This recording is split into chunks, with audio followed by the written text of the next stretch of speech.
básicamente sobre un trabajo de investigación que ella ha realizado para culminar sus estudios de magíster en economía en la Universidad Complutense en España, y ha salido como sobresaliente dentro de un gran número de estudiantes. Entonces es un orgullo para nosotros, las autoridades de la Universidad Científica, contar con una profesora como la profesora Milagros Quispe, y he aprovechado yo esta gran oportunidad de tenerla en nuestra planta docente para que les dé un poco una descripción de la investigación que ha realizado y para que los inspire a realizar investigaciones similares en economía. He escogido este tema, que es el tema de la pobreza, pero pues ustedes pueden hacer otros trabajos de investigación, como bien acaba de decir el decano, lo pueden enfocar o orientar al tema que ustedes están buscando específicamente, pero la metodología va a ser casi similar. Un ejemplo.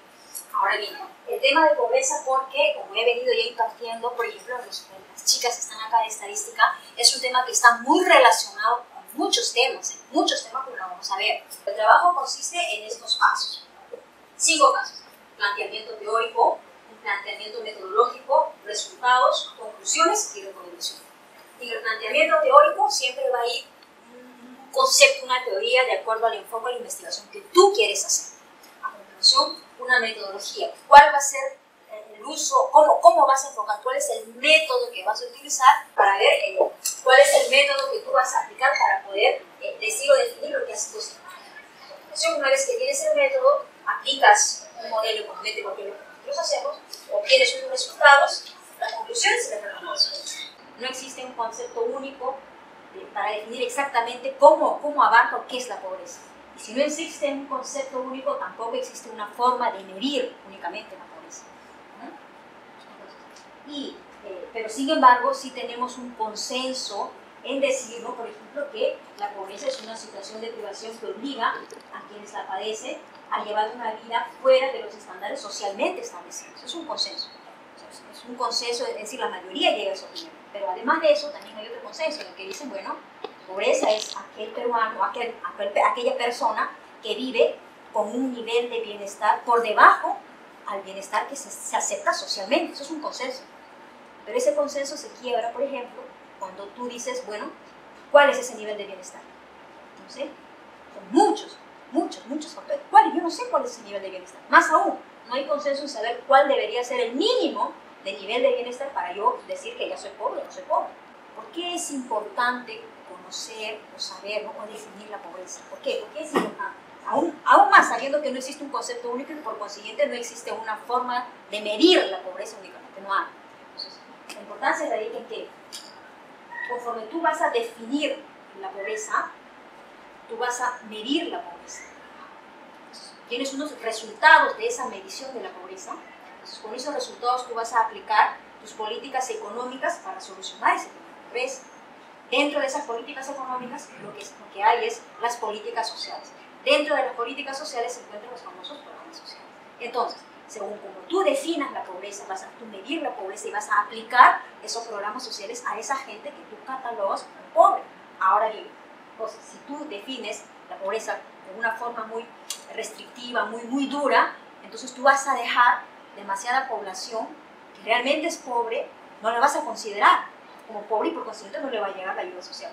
En el extremo, si tú colocas o defines la pobreza de una forma muy flexible, muy laxa, entonces va a haber demasiada población considerada como pobre cuando de repente no lo es, y va a recibir ayudas del Estado cuando de repente no tiene una carencia urgente. Entonces, ahí, en ese punto radica la importancia de tener un concepto y por consiguiente una forma de definir adecuadamente la pobreza para un país, por ejemplo. ¿No? Entonces, esa es la importancia de saber ese concepto.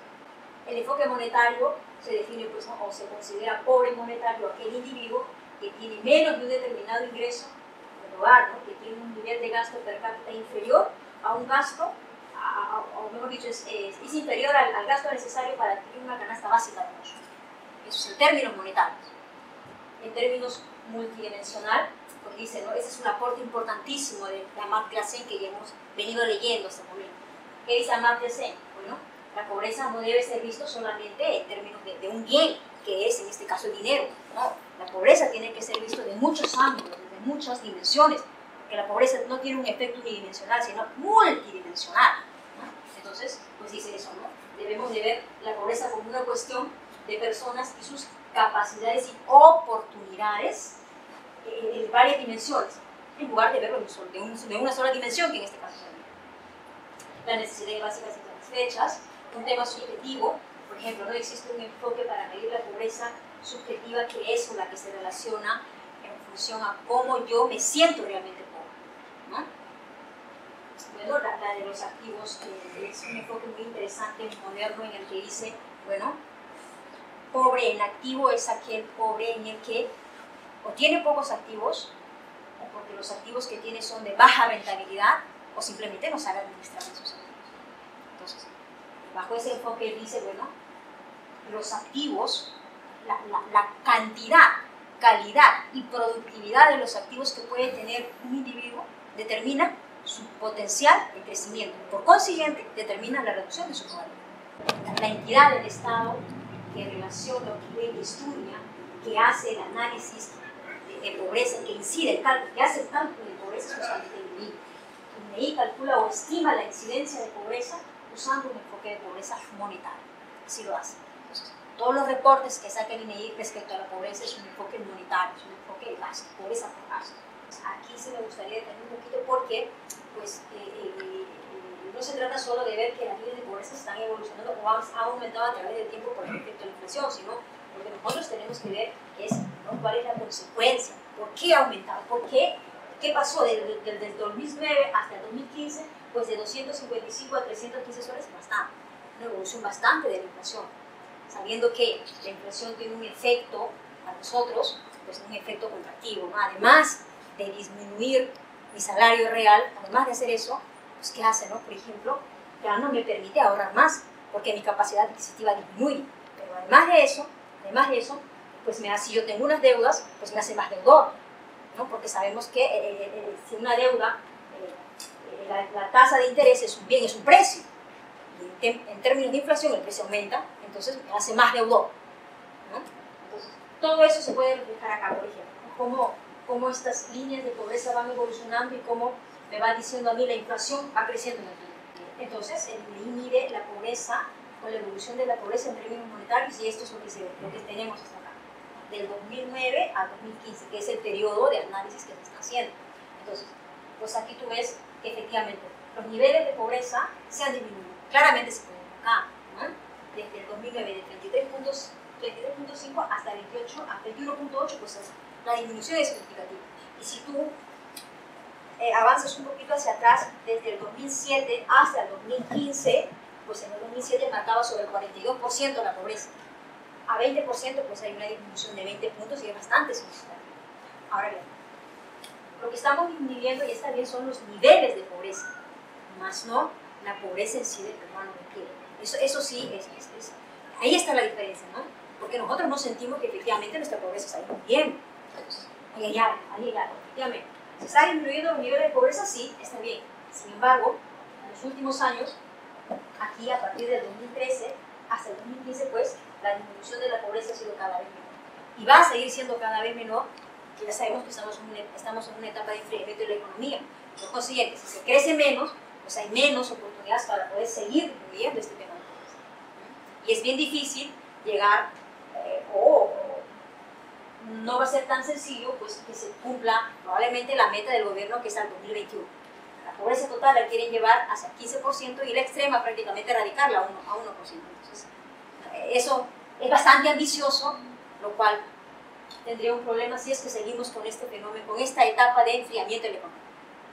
Sin embargo, pues si nosotros pasamos, o mejor dicho, analizamos ya en dos partes, ¿no? La pobreza en sí para un espacio rural y la pobreza para un espacio urbano, pues tenemos este escenario, que aún cuando los niveles de pobreza han disminuido, pues siguen siendo bastante altos, ¿no? Si bien es cierto, en 2009 la pobreza general marcaba 66 y para el 2015 marcado 45, es bastante la disminución, pero aún así es bastante alto, porque está sobre el 45%, es inmenso. Y respecto a la población rural, es más aún, ¿no? Es más aún. La diferencia se nota claramente. Y esto es algo que pareciera que ya nosotros nos hemos acostumbrado a ese escenario. Pareciera que ya estamos acostumbrados a decir, bueno, sí, la pobreza urbana es mucho menor respecto a la rural. Es un escenario que no cambia, que está presente ahí, y eso debe ser sinónimo de preocupación. ¿Por qué sucede eso? ¿Por qué va pasando los años, seguimos disminuyendo la pobreza total, pero el escenario de pobreza extrema y rural no cambia? Es el mismo. Esa separación entre la pobreza urbana o el poblador urbano y el poblador rural, pues no cambia, está ahí. Esa separación se llama la brecha, ¿no? Que nosotros conocemos. Esa brecha sigue igual, no se hace nada. Pasan los años, cambian los gobiernos, se utilizan políticas económicas, se aplican las políticas económicas, sí, se disminuyen los niveles de pobreza, pero cuando tú separas eso, sigue lo mismo. Seguimos en la misma situación, si te das cuenta, ¿no? Esa separación tan grande, tan abismal de la pobreza urbana respecto a la rural. Ahí se ve la separación. Es más, no solamente eso, sino que se ve que se mantiene la diferencia en 3 puntos. La pobreza rural es 3 veces más que la pobreza urbana. Y sigue siendo lo mismo, sí, seguimos disminuyendo, pero sigue siendo, esa separación es la misma. Ahora, ¿qué implica esa separación? ¿Qué hay detrás de esa separación? Por ejemplo, la diferencia entre los ingresos, los trabajos, los sueldos, las oportunidades, el acceso a servicios básicos, todo es totalmente diferente y no cambia. El tema de preocupación es que no cambia. ¿Por qué no se revierte? ¿Por qué no se cambia eso? Si hemos tenido situaciones de economía bastante bien, hasta antes del 2013, pues aquí, ¿no? La economía venía para bien. A partir del 2013, 14, 15, pues se vino un bajón, ¿no? Pero si es así, ¿por qué no se dan esas oportunidades? ¿Por qué esto no se cambia, ¿no? Entonces, ahí es la pregunta para hacernos nosotros. ¿Qué está pasando? Y si nosotros miramos ya en mapas de pobreza, que se establece, toda esta información está hecha en función del INEGI, los datos que vota el INEGI. Entonces, si nosotros vemos la evolución y queremos marcar cómo ha sido la pobreza en términos ya de provincias, es similar. El escenario es el mismo, no cambia. Parece que ya nos hemos acostumbrado a decir que tanto la pobreza total como la pobreza extrema en Cajamarca ha sido mayor. El departamento el departamento de Cajamarca en el 2011 y el 2015 sigue siendo el departamento con mayor nivel de pobreza. Más del 50% de su población es pobre. No solamente esto, sino también es el mismo escenario en la pobreza extrema. O sea, Cajamarca, además de tener más del 50% de su población pobre, tiene también más del 50% de su población en pobreza extrema. ¿Ves? Entonces acá hay un escenario bastante. ¿Pero qué está pasando acá? Eso es gran contradictorio. ¿Por qué? Porque mira, si tú investigas bien, tú sabes que Cajamarca tiene un gran potencial que es la minería. ¿No es cierto? Y eso es algo contradictorio para ponerse a pensar. ¿Qué está pasando si Cajamarca es el departamento con mayores niveles de pobreza, si tiene ese recurso que se llama la minería? Y hay algo. ¿Qué está pasando ahí? No se está aprovechando los otros recursos que tiene esa provincia, como por ejemplo puede ser la productividad, en producción, en la parte agrícola, ¿no? Y todo, la pesca, el turismo, ganadería, exacto.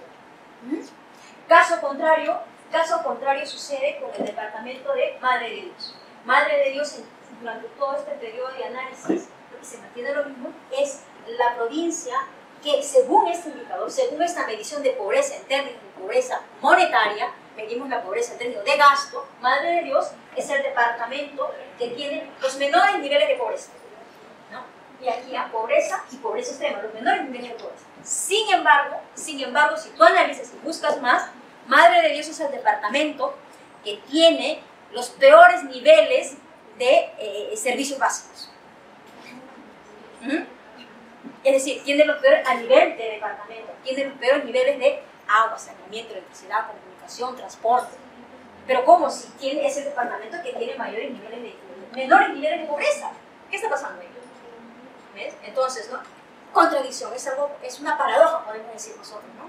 Es una contradicción. Tema de investigación, por ejemplo. ¿Qué está pasando ahí? Pero además de eso, Madre de Dios, además de tener los menores niveles de pobreza, peores indicadores de acceso a servicios básicos, además de, en términos ya de Producto Interno Bruto, es el departamento que menos nivel de PBI tiene. Cosa contradictoria. ¿Cómo puede ser que tiene los menores niveles de pobreza cuando tiene el menor nivel PIB? Debería ser lo contrario. Debería tener un mayor PIB que refleje efectivamente que está marcando que tiene menores niveles de pobreza. ¿Qué está pasando ahí, no? Cosa para investigar y que ya sabemos, salta a la luz clarísimo, que la parte ilegal, la informalidad, pues no se registra en el PIB.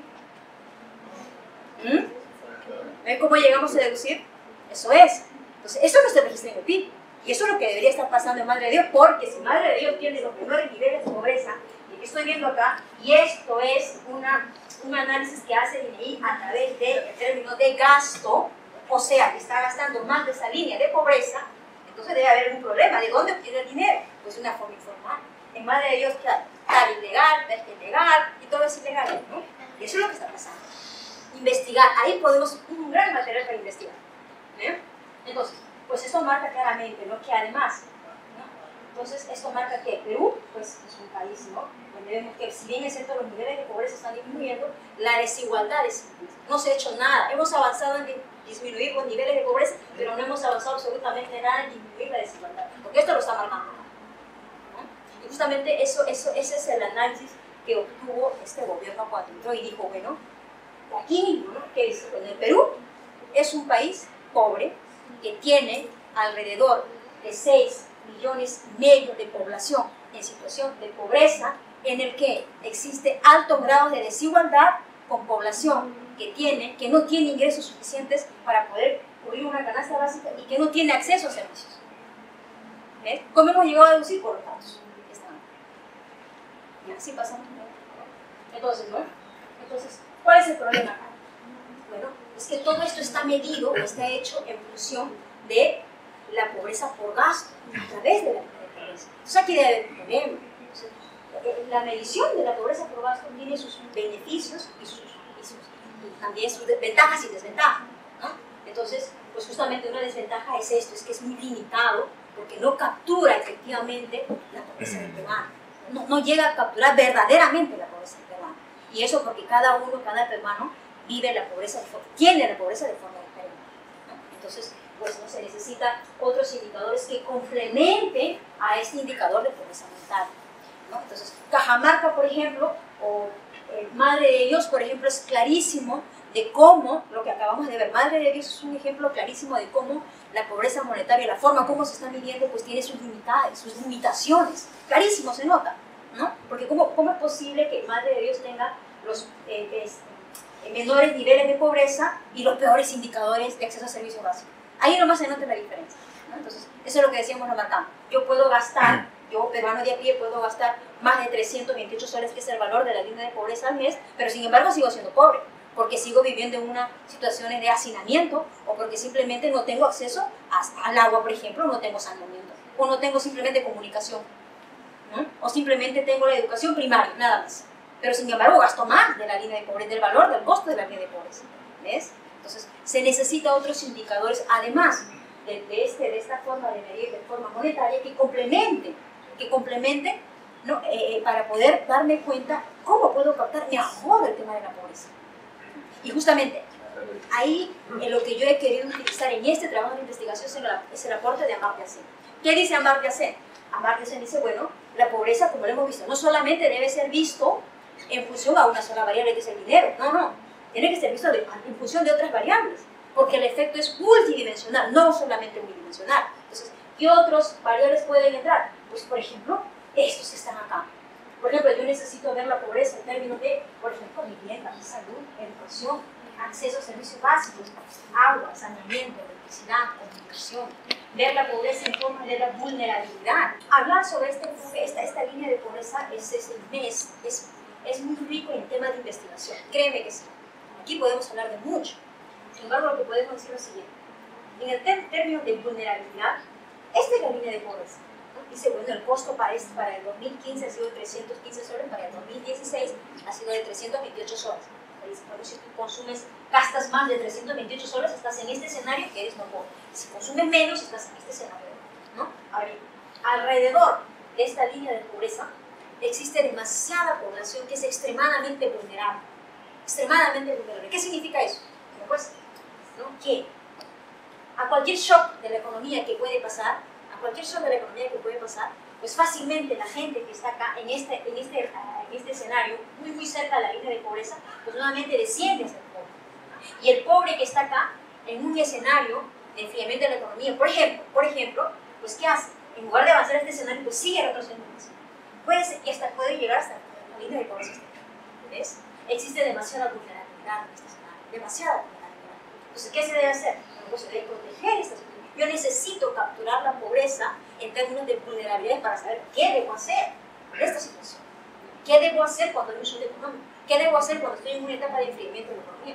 Que es lo que estamos viendo ahora. En temas de vivienda, necesito ver o capturar la pobreza, por ejemplo, cuando tengo hogares en viviendas inadecuadas, cuando yo vivo en hogares de hacinamiento, eso es lo que acabo de decir. Yo puedo gastar más de la línea de pobreza, pero sin embargo vivo en hogares de hacinamiento. ¿Qué significa esto? Bueno, pues en hogares totalmente inadecuados, en habitaciones en las que solamente debe ser acomodado por una persona, pero sin embargo viven muchas personas. Es extremadamente caótico. Pero, por ejemplo, en temas de salud, ¿no? Esto es fundamental, esto es fundamental. Si nosotros queremos, por ejemplo, ver la pobreza en términos de indicadores solamente, indicadores infantiles, eso es importantísimo. Desnutrición crónica, anemia, mortalidad. ¿Y qué decir del CIS y el estrés? ¿No? Eso es ¿no? Por ejemplo, ¿cómo es posible que si la pobreza, eso me gustaría que te preguntes, ¿no? Para un trabajo de investigación, ¿cómo es posible que si la pobreza está disminuyendo, los niveles de pobreza están disminuyendo? Eso está bien, pero sin embargo tenemos altos niveles de anemia, que está sobre el 33%. Tenemos altos niveles de desnutrición crónica, que está sobre el 18%. Mortalidad infantil, sobre el 13%. Bueno, en el CIS y en el salud, alto grado de infiltración. Ya se sabe. Pero ¿cómo es posible eso? ¿Cómo es posible que si la pobreza está disminuyendo según el cuadro que acabamos de ver, sucede esto? Y más aún, conociendo las implicancias que nosotros tenemos, por ejemplo, solamente de la anemia. Eso dice, bueno, ya se sabe, un niño que tiene anemia, pues no se va a desarrollar igual que un niño que no tiene anemia. Muy bien, pero ¿qué es eso? ¿Qué significa eso? ¿Cuál es la implicancia para el Perú? Y no solamente para el Perú, sino para el propio niño y su familia que haya tenido anemia. Pues eso es, ¿no? Un niño que ha tenido anemia, todas sus capacidades, el desarrollo, su proceso de desarrollo como persona, no va a ser igual a un niño normal. Por consiguiente, no va a tener las mismas oportunidades de un niño normal, ¿no? Eso no se va a desarrollar bien. La capacidad intelectual va a ser de un niño. Entonces, el tema central, ¿cuál sería? Pues que la pobreza que va de generación en generación no se va a poder romper. Todo por el tema de la anemia. Eso es muy importante. Buen trabajo de investigación. Por ejemplo, ¿y qué decir acá en el sitio de salud que existen altas tasas de filtración? Eso ya es escandalosamente. Entonces, necesito ver un indicador, algo que me relacione eso. Por favor, si pasamos uno más. Por ejemplo, en educación, indicadores de atraso. Necesito, pues, ¿ves qué limitado es el tema de la pobreza monetaria? ¿No? Yo necesito encontrar otros indicadores. Por ejemplo, indicadores de atraso escolar, indicadores de narcoticismo, niños que no asisten a la escuela. Ahora bien, aquí en accesos básicos, claro, agua, saneamiento, electricidad, comunicación. Eso es fundamental, ¿no? Es un crimen que una persona no tenga agua. Eso es un crimen. Hoy por hoy, el no tener agua, pues, ¿no? Esa es una condenación a la pobreza. Por ejemplo, en términos de vulnerabilidad, ¿no? Shocks adversos. Lo que acabamos de pasar, por ejemplo, el fenómeno del niño. Este fenómeno del niño que nosotros acabamos de pasar, que dicho sea de paso, nos ha mostrado a nosotros que no estamos nosotros, no tenemos un plan de contingencia, o mejor dicho, no sabemos cómo afrontar esa situación. Nos desesperamos. Lo que ha pasado. Entonces, este fenómeno, el efecto no ha sido algo simple, ha sido algo intenso. Ha sido algo intenso de forma tal que ha disminuido la economía. Si tú revisas, yo te invito a que revises los indicadores de PIB que acaba de pasar, ha sido bien bajos, y entre ellos, la causa de esa disminución, de ese PBI de 2% que hemos crecido, que es extremadamente pequeño, pues una de las consecuencias, además de la población, ha sido ese fenómeno del niño. El efecto ha sido intenso, ¿no? Entonces, tenemos que ver cómo podemos capturar eso en términos de pobreza. La inseguridad, pues el no tener un empleo, ¿no? O no tener pensiones, por ejemplo. Claro, ¿cómo puedo captar yo la pobreza, ¿no? Aquí en términos subjetivos? Esto es un enfoque muy nuevo, ¿no? Una forma de medir la pobreza. Es decir, cuando tú te sientes pobre, tú puedes gastar más de esta línea de pobreza como se vive, pero sin embargo yo me siento pobre. O puedo tener estos determinados servicios, pero me sigo sintiendo pobre, ¿no? En términos subjetivos. Y la gobernabilidad, ¿no? La gobernabilidad, pues la corrupción, ¿no? Eso es un tema que dicho sea de paso, ¿no? Sería un trabajo de investigación muy importante ver por qué la corrupción es cada vez mayor. Y bueno, lo que acaba de pasar, ¿no? Que es extremadamente notorio, ¿no? El tema que está pasando. Funcionamiento de las instituciones, la transparencia, el concepto de democracia, ¿no? Entonces, yo necesito captar pues la pobreza no solamente en términos monetarios, que es lo que acabo de ver, está bien, ¿no? Pero necesito ver la pobreza con estos enfoques de acá. Y estos enfoques, que son el enfoque ya multidimensional, que tiene diferentes aspectos, captura diferentes factores que golpean muy fuerte la pobreza, pues por acá pueden salir demasiados temas de investigación, muchos. Ahora bien, ¿cómo puedo relacionar eso que yo estoy viendo? ¿Cómo puedo relacionar estos temas de pobreza, por ejemplo, con el acceso al servicio básico? ¿Cómo lo relaciono? Es justamente ahí donde entra ya el término de la econometría. Ahora sí pasamos. Entonces, justamente es ahí donde ya utilizo yo el término de ¿para qué me sirve esa herramienta de econometría que yo he venido estudiando, ¿no? en el término de mi carrera? Pues justamente me sirve para eso. Yo tengo esta idea, bueno, ya sé, tengo la pobreza, ya sé que la definen en términos monetarios, que es limitada, porque yo sé que la pobreza depende de otras cosas más, como por ejemplo el acceso a servicios. Pero ¿cómo relaciono esos dos? ¿Cómo lo hago? Y justamente, para relacionar eso, pues yo utilizo la econometría. La econometría yo sé que es una materia que se estudia, que concentra las tres materias que yo he estudiado: la economía, la matemática y las estadísticas. La econometría, ¿qué dice? ¿No? Utiliza las matemáticas justamente para eso, para poder plasmar esa idea de la realidad económica que yo sé, de la realidad del escenario en el que yo estoy viviendo, esa realidad económica la quiero capturar y la quiero plasmar en un término matemático. Para eso utilizo las matemáticas. Las plasmo así en términos lineales. Entonces, una vez que tengo eso, pues yo tengo que calcular esos valores. ¿Cuánto es esto? ¿Cuánto es cada valor? Una vez que los he calculado, pues necesito saber si efectivamente esos valores que he calculado son significativos, es decir, son importantes, afectan, están bien o están mal. Y para eso utilizo las estadísticas, para corroborar si esos valores que yo estoy utilizando son correctos. Para eso utilizo las estadísticas. Y la economía, o mejor dicho, la teoría económica, la utilizo para darle sentido a lo que yo estoy haciendo, para darle sentido económico a ese trabajo de investigación que yo estoy haciendo. Por ejemplo, el tema de pobreza, ya sé, la pobreza monetaria es limitada, necesito comparar con otro indicador, una pobreza multidimensional, como por ejemplo el acceso a servicios. Lo plasmo en forma matemática, como esta de acá, y ya, pues ya lo plasmo en forma matemática, lo voy a calcular a través de los software que yo conozco para este tipo de modelos económicos. Puedes utilizar el STAT, el IBIUS, el MATLAB, el R y tantos ya. Y ya calculo los valores y obtengo los parámetros que yo necesito y le doy el sentido económico. Y digo, bueno, efectivamente, bueno, yo sé por intuición que, pues no, si yo tengo el acceso al agua, mi pobreza disminuye. Eso por intuición yo lo sé, pero yo tengo que demostrar eso, demostrar si efectivamente es correcto. Y una vez que lo he demostrado, ¿en cuánto afecta eso? Ya sé que es significativo, ya lo demostré, ya saqué, ya lo plasmé, y ahora yo digo, pues bueno, eso será significativo, es decir, será relevante, es importante, voy por buen camino, necesito saber eso. Entonces, justamente la econometría te permite eso. Ahora bien, pues ya tengo, digo, bueno, en este caso, ¿no? Yo voy a plasmar la pobreza monetaria como una pobreza multidimensional y quiero obtener los resultados. Bueno, entonces yo digo, para esto utilizo, hay un modelo econométrico muy interesante, muy usado en estos trabajos de investigación que se llaman los modelos de corte transversal o los modelos logísticos. Logísticos porque utilizan, en la parte matemática, utilizan la función logística para poder establecer esos modelos. Entonces, el resultado que te da son en términos de probabilidades.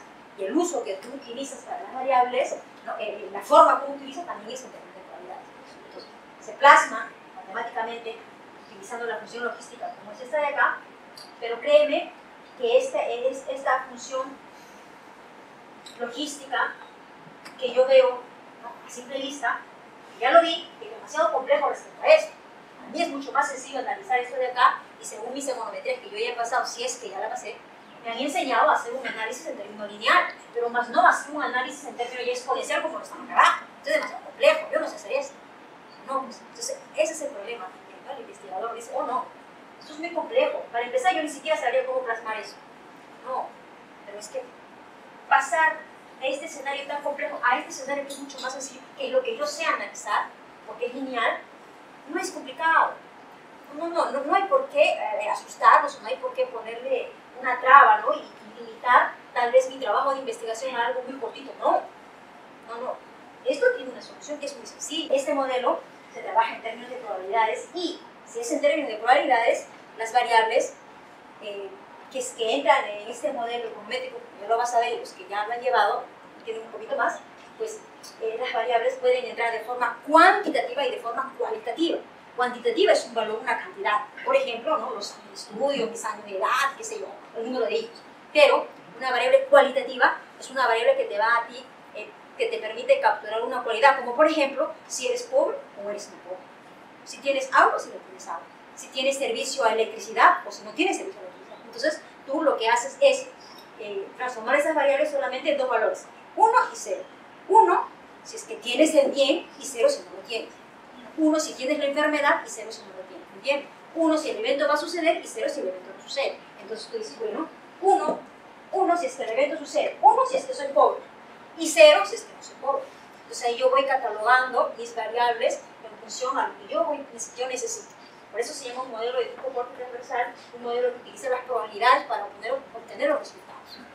¿Ah? Entonces, bueno, pues, y utiliza para esto la función logística. Es muy sencillo. Entonces, ¿cómo hemos llegado, por ejemplo, hasta ahí?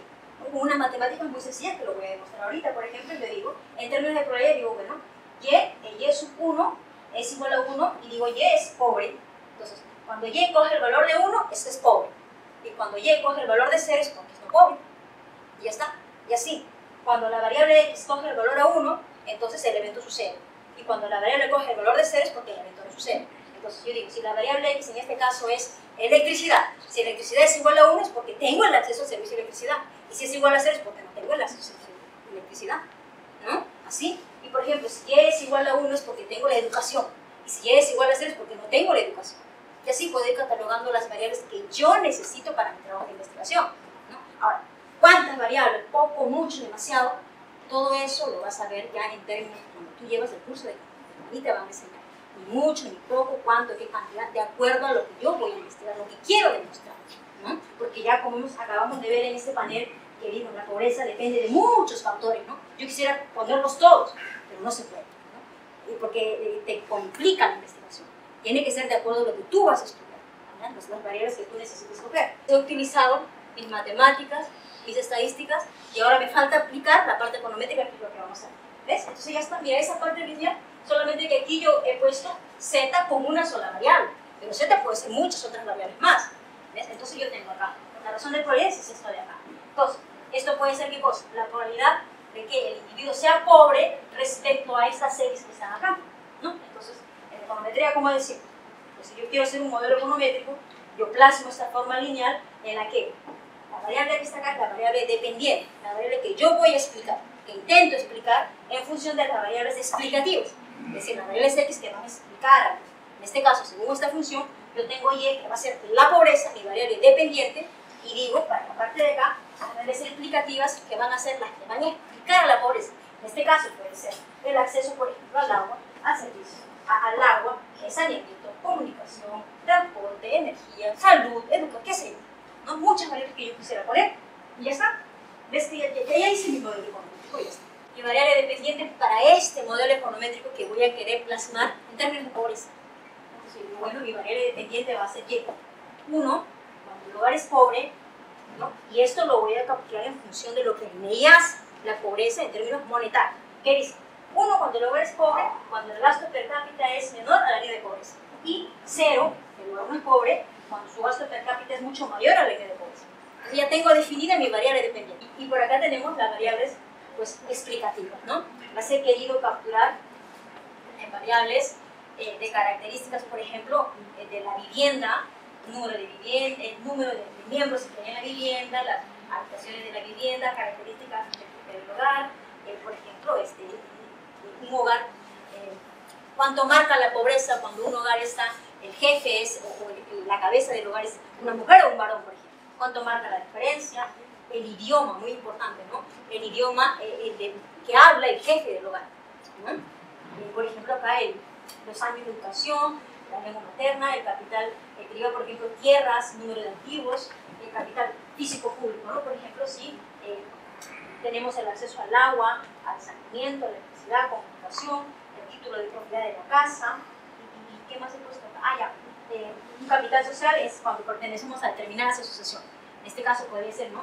¿Cómo capta mi pobreza o cuál es la marginalidad en términos de pobreza cuando yo pertenezco, por ejemplo, al vaso de leche, a comunidades campesinas? Yo ya tengo mis variables dependientes. Ya tengo mis variables explicativas, ya lo plasmé en una fórmula matemática. Ahora el siguiente paso es calcular ese modelo. Para empezar, los datos que voy a obtener, pues todos esos datos están en el INEI, en el microdato. Todos esos datos están ahí, tú lo puedes capturar.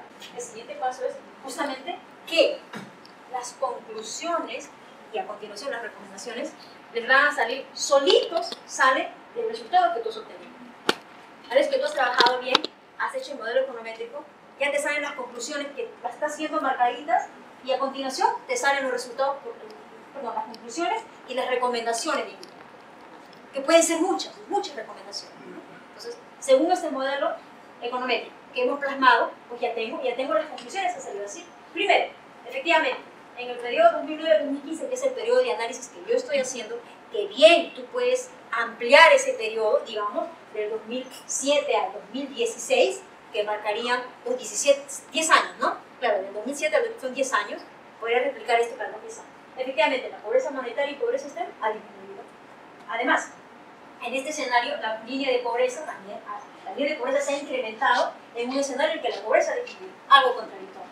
Bueno, a nivel nacional, el modelo de regresión logística muestra que efectivamente existe evidencia estadística para decir que el acceso a los servicios públicos, como agua, saneamiento, electricidad, teléfono, reducen la probabilidad de ser pobre, mientras que los hogares, o mejor dicho, sí mismos, los hogares que tienen el título de propiedad de vivienda, y que además estas viviendas tengan una mayor cantidad de habitaciones, tanto, ¿no?, pobreza. Pero por otro lado, los hogares que tienen una lengua materna, o que he hecho aymara u otros, pues aumentan la pobreza. Esta es la conclusión que nosotros hemos llegado con nuestro modelo econométrico. Puede pasar una vez. Entonces, pues, y de ahí ya salen las recomendaciones. De ahí solito salen las recomendaciones. Por ejemplo, bueno, si estoy viendo que los servicios básicos, efectivamente, intuitivamente yo lo sabía, pero ahora empíricamente lo he demostrado que sí afecta, disminuye la probabilidad. Contar con esos servicios ayuda a disminuir mi probabilidad. Pues entonces recomendar, pues, ¿no? ¿Cómo debemos hacer? ¿Qué debe hacer el Estado para que pueda otorgar esos servicios básicos a la población? Principalmente a la población rural, que es lo que nosotros acabamos de ver, que existe una inmensa desigualdad. ¿Qué debe hacer? ¿Cómo se llega a esos lugares? Con infraestructura. Con infraestructura. Así se debe hacer. ¿Infraestructura qué cosa es? Hacer las carreteras para que llegue el servicio de la comunicación fundamental, el Internet, fundamental. Hacer el desagüe para las aguas, el desagüe, todas esas cosas, es inversión. Qué bonito y qué interesante es que un estudiante, ¿no?, por ejemplo ustedes, que sin haber todavía terminado la carrera, ya están haciendo esto, ya están proponiendo. Esa es la idea, ¿no? Esa es la idea, que se conozcan desde ya, pero con ideas, con propuestas, con trabajos de investigación como esto. De acá pueden surgir muchas ideas para hacer un trabajo similar a este, ¿no? O si no, también de acá ampliando la muestra, como digo, puedes coger desde el 2007 hasta el 2016, que están marcando los 10 años últimos, o sea, una década. Y ya tienes un trabajo de investigación por una década. Por ejemplo, solamente si te gusta el tema de pobreza, solamente con el tema de, aquí, indicadores infantiles. ¿Cómo afecta, o cómo se ve relacionada la pobreza con los indicadores infantiles? Que dicho sea de paso, están muy malos, ¿no? Empezando o marcando la idea es de que si efectivamente los niveles de pobreza van disminuyendo, ¿qué está pasando acá? Por ejemplo. Buenas tardes, profesora Milagros, auditorio, los presentes. Le agradezco la conferencia, la charla, ha estado muy interesante. Mi pregunta es la siguiente: ¿es muy posible que este enfoque monetario lo haga el INEI de esa forma, porque sigue de repente unos estándares internacionales de cómo se debe medir, ¿no? Sin embargo, hay una ley de transparencia, de acceso a la información pública. ¿En qué sentido se cree que se está violando o no violando este derecho en cuanto nos presentan esta información con un enfoque monetario que tiene un sesgo, ¿no?, realmente? Entonces, quisiera saber su opinión en ese sentido, ¿no?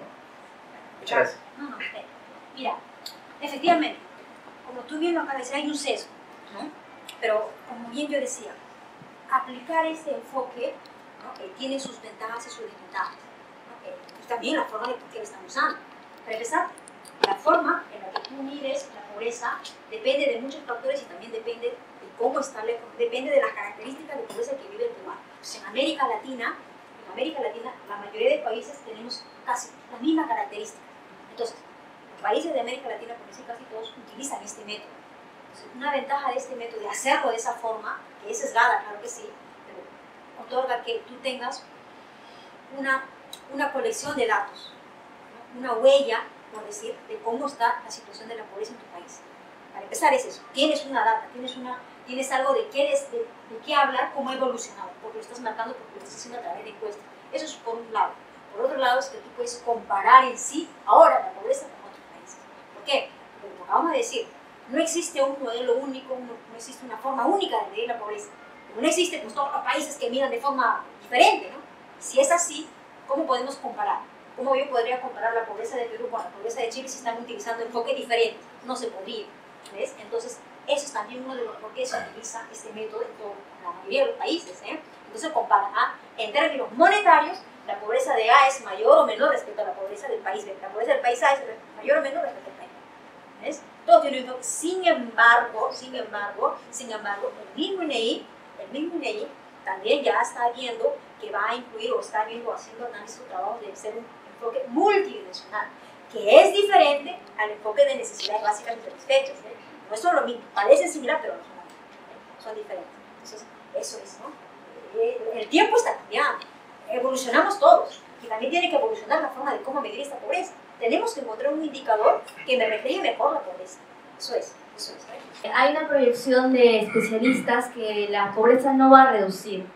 Y además, otro punto importante es que la línea de la pobreza, esa población vulnerable que recién ha salido de la pobreza por políticas públicas, es del 30%, que es una cifra bastante alta. Con el proceso de desaceleración económica, probablemente con la proyección que se tiene, esta población va a regresar a la pobreza.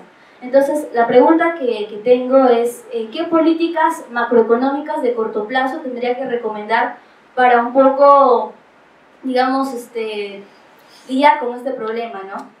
Para disminuir niveles de pobreza de forma significativa, tiene que haber un crecimiento en la economía de forma significativa. Es más, además de forma significativa, debe ser un crecimiento consistente. ¿Qué significa consistente? Que cada año efectivamente crezcamos, por lo menos, como mínimo, sobre el 4%. Y eso no está pasando. Y eso tampoco va a pasar. Lo que me acabo de enterar es que el BBV Research acaba de nuevamente modificar su proyección para el PIB de este año, que tenía 2.8, lo ha bajado a 2.2. ¿Cómo es posible que podamos reducir los niveles de pobreza con un crecimiento de 2.2%? Y ten por seguro que si ya eso hizo el BBV Research, las otras entidades financieras también van a hacer lo mismo, y por consiguiente el MEF y los otros que conocemos del Estado también van a volver a reformular las proyecciones del PIB. Eso va a ser así.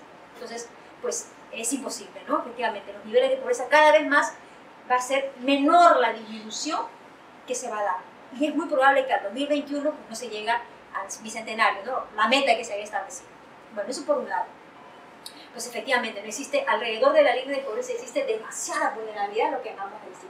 Y esa vulnerabilidad es cada vez más activa en esta situación en la que estamos ahorita, de enfriamiento de la economía. ¿Por qué? Y más aún que, a ver, los últimos gobiernos que acaban de pasar han utilizado la estrategia, ¿no? La estrategia de los programas sociales para poder atacar ese problema, ¿no? Entonces, pues, la estrategia social, la política, los programas sociales están bien, ¿no? Pero, pues, tienen mucha deficiencia. El problema principal es la focalización, que trae consigo la filtración y la subcobertura. A veces por un lado. Entonces, hay mucha población que ha salido del escenario, ¿no? de pobreza extrema al escenario de no pobre, justamente por recibir este tema de programas sociales. En términos, básicamente estamos hablando de la transferencia monetaria, ¿no? Entonces, ¿qué pasa si ya no se le da el dinero a la persona? Entonces, ya no hay transferencia monetaria, porque ya no hay ingresos para los programas, porque ya no hay presupuesto para los programas sociales, porque simplemente la economía ya no creció, lo cual implica que dejó de tener menos ingresos vía tributo para poder solventar ese programa social. Entonces, ¿qué está pasando?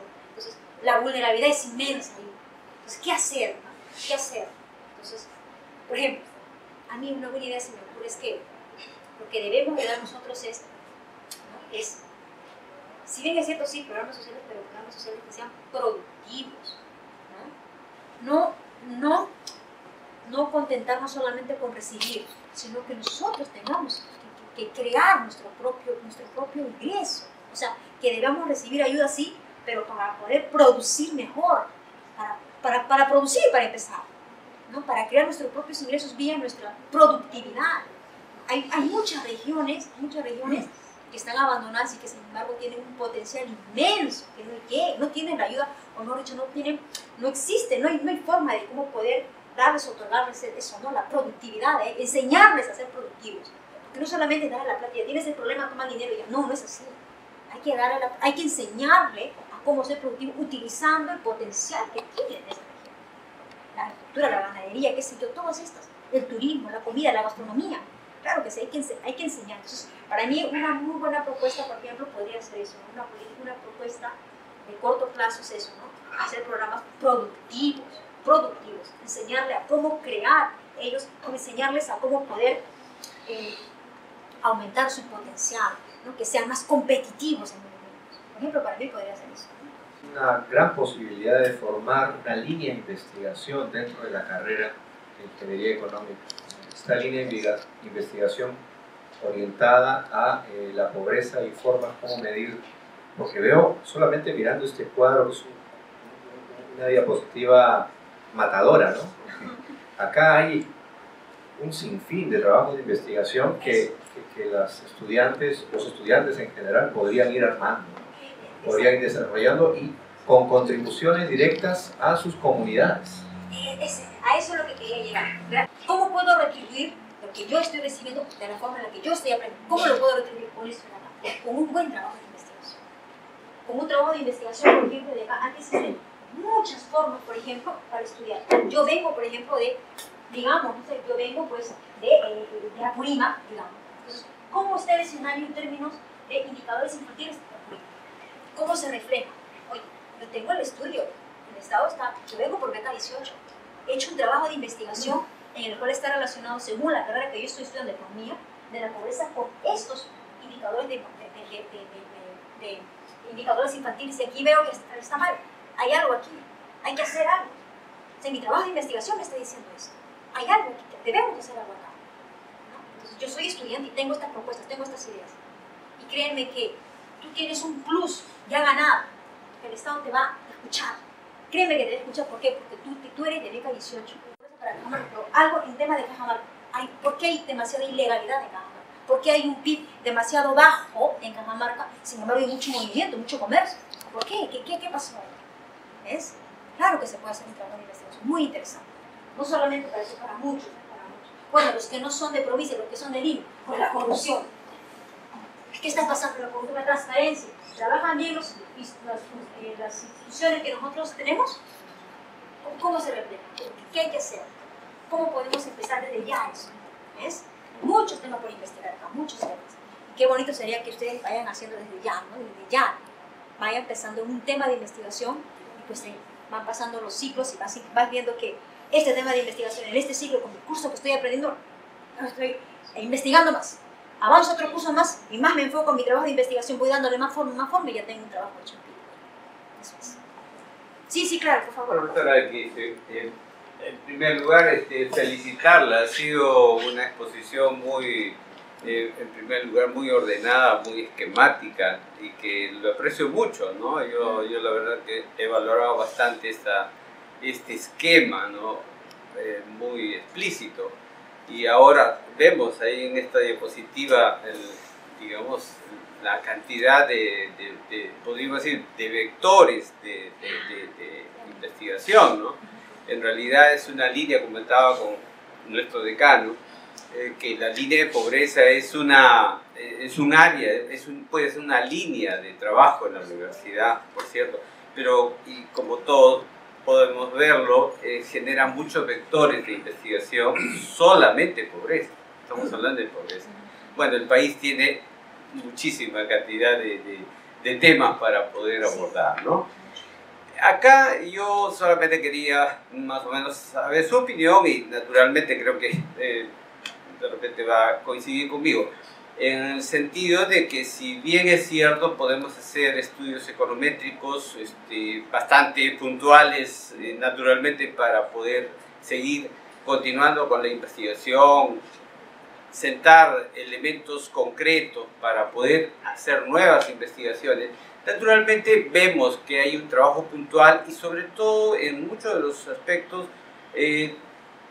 tiene una naturaleza de diagnóstico, un diagnóstico muy puntual, ¿no es cierto? Entonces, en ese diagnóstico vale la pena validar los modelos. Claro, porque si no validamos el modelo, podría ser que digamos, una investigación tan precisa o diríamos tan inductiva, por decir en otros términos, podría de alguna manera divorciarse de ese modelo más deductivo, que sería el modelo de validación del modelo, ¿no? Validador del modelo, podríamos decir, ¿no? Por ejemplo, cómo elegir un modelo logístico, se ajusta eso a los condicionantes deductivos. Un poco ese es el tema, ¿no? Que de repente no deberíamos perder el factor deductivo, el factor que valide el modelo, porque es enorme la cantidad de variables que tenemos en el entorno. Por ejemplo, trabajar el tema de corrupción es enorme, es enorme. Y bueno, cada uno tiene su enormidad. Entonces, importante, yo creo que es destacar, o bueno, por lo menos me preocupa a mí, validar el modelo. Estaba revisando hace poco algunos modelos del institucionalismo económico respecto a la corrupción. Es impresionantemente hermoso el trabajo econométrico que se puede hacer en el campo, ¿no? Y bueno, eso es otra línea de trabajo. El institucionalismo económico es impresionante para poder explicar muchas cosas que, digamos, pueden generar políticas. Porque si yo hago una política, por ejemplo, de desnutrición, sin considerar un entorno institucional apropiado, podría ser que esa política, como dice un premio Nobel, puede ser muy metafórica, y eso puede generar un desvío de recursos que no es apropiado, ¿no? Entonces, yo un poco insisto en validación de los modelos, que es importante, yo creo que para todos, y eso significa leer mucho. La parte econométrica es importantísima, ineludible, nos da la parte emotiva inclusive de ver que lo que estudio genera una realidad, claro. Podemos verlo en la realidad, pero también sería interesante continuar con esas lecturas porque hay mucho aporte, sobre todo de gente del premio Nobel como Elinor Ostrom, que habla de las políticas metafóricas, y esas políticas metafóricas muchas veces surgen de análisis muy deductivos sin dejar de tener validez, pero que a veces no tienen una conexión sistémica o de red, ¿no? Entonces es por eso yo insistiría que hay que pensar en validar los modelos. Sí, sí. Y en ese caso microeconomía y macroeconomía son los instrumentos fundamentales en este caso, ¿no? Bueno, eso es lo que quería comentar, y yo la verdad le felicito extremadamente y me he quedado impactado de su exposición. Claro, sí. Efectivamente, para eso tienes que validar, claro que sí. Aquí yo no necesito de validar, eso es un resumen, ¿no? El trabajo es creo que tiene 40 y tantas páginas, pero ahí está validado cada uno, porque esto, porque lo otro, el resultado está bien, y lo hemos aplicado. Para los que ya han llevado la econometría, este test, me dice esto, así, para los que recién van a llevar, pues van a ver que existen formas de validar estos modelos económicos, porque de nada vale que tú lo hagas, ya está bien, y ¿quién te dice que está correcto o no? Pues hay que existir las estadísticas, hay que validar, claro, sí, hay que validar todo eso, ¿no? Y por supuesto, una vez que tú valides eso, pues entra tu teoría de microeconomía, macroeconomía, para que puedas dar sentido pues, a lo que estás haciendo, a los resultados que estás haciendo. Eso es, hay que validar, eso es fundamental. Claro que sí.